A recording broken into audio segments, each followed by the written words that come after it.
Welcome back to the Kent Battle of Britain Museum at Hawkinge. I'm joined by my right-hand man and volunteer, Julian Richardson. Julian's the man behind the actual painting and transforming of this Heinkel to what you see behind us. Can you tell us a bit about your work with the Heinkel? Yes, my involvement in the museum started some time ago, culminating in this for the moment, until the next project they find us. Wow, what can I say?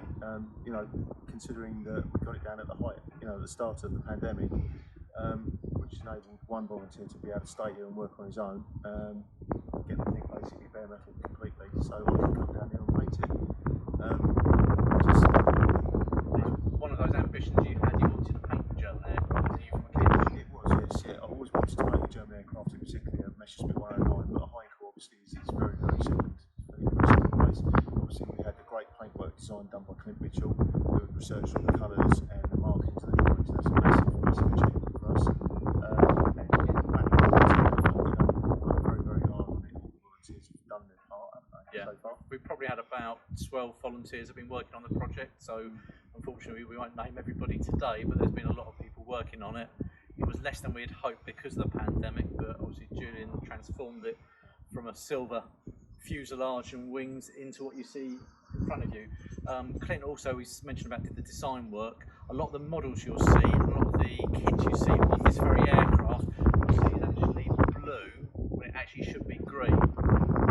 On the actual markings on the actual tail is white bars, and part of the model show it pink. But Clint went back to the records for KG 53, and he also went to the crash report, so we know these are the exact colours. Clint and myself, we spent a lot of time researching the colours, and we spent even for about half a day on each of the RLM 70 and 71, the two dark greens, matching them against items that had been taken at the time and kept in loft, so the paint hadn't sort of been bleached by sunlight, exposure to soil conditions, so we've got the paint exactly right. So when you look at it, when we painted, you could hardly see the difference, but obviously when you stand back, you can see the contrast between the two greens. Yeah. So. And actually having to replicate the overspray on the pink. Yeah, absolutely. Yeah, a lot of people actually look at the tail, which I don't know if it's in shot, but above the pink you can see the overspray. We've got two original photographs of the aircraft and you can see that overspray, so that is actually deliberate. Some people come in and think Julian's been a bit lapsed that day, isn't he? He's actually recreating that, which was probably one of the most difficult things, to try and actually recreate the different methods. Yeah.